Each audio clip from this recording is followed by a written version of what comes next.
Here today by an activist. Her name is Razan Quraan, and she wants to tell us more about why Palestinians are calling for this strike. What are you hoping to achieve? Thank you very much.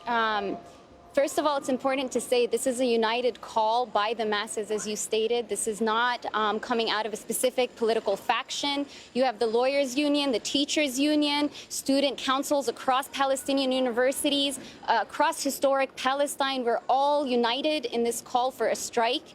And the purpose of it really is so that we don't find ourselves complicit and colluding with the neoliberal policies of returning to everyday living, while, as you noted, there's underlying systemic conditions of apartheid, of brutality, of ongoing ethnic cleansing. And really, we've had enough. It's been enough, you know, and this needs to be addressed. And the way we find best to address it is for us to be united in the streets using multiple different forms of political and civil action. Razan, you're also a psychologist, and with these protests come a lot of casualties, Palestinians who were killed by Israeli forces fire. And often when there's a conflict, we tend to be talking about the death toll, how many Palestinians are killed. What do you think the human cost of these Palestinians who are killed? What is the impact on the Palestinian society? Thank you so much for this poignant question, and I hope more newscasters allude to such an important.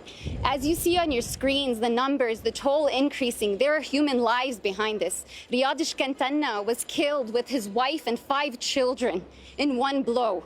These are people with dreams, with aspirations. These are people. They are us, you know, just as you see me in flesh right now. I have dreams. I'm currently pursuing my studies to continue in psychology. People have dreams. When you hear about the number of casualties up to 6,000, this isn't just a little bruise on your arm. These are people that are in severe conditions at hospitals already at low capacity due to the pandemic.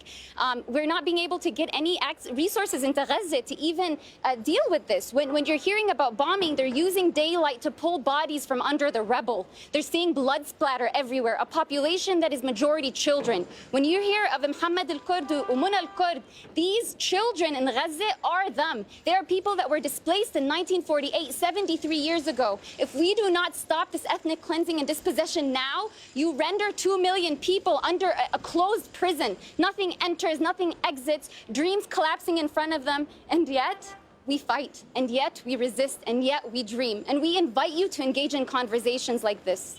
Very passionate. You're an activist. You've been participating in protests in the past.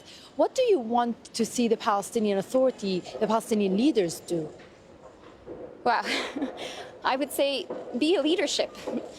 There's so many riot gears that they, equipment that they hold that could be used to defend the front lines. Right now, these are people like me, like you, that are going and saying enough is enough. Many are standing there just to say enough is enough. But we don't have some kind of united front at an institutional security militancy level to combat this. We need these leaders in these positions to also protect us by putting pressure on getting medical equipment into Gaza, putting pressure to improve the resources we do have right now, putting pressure to say, yes, let's strike.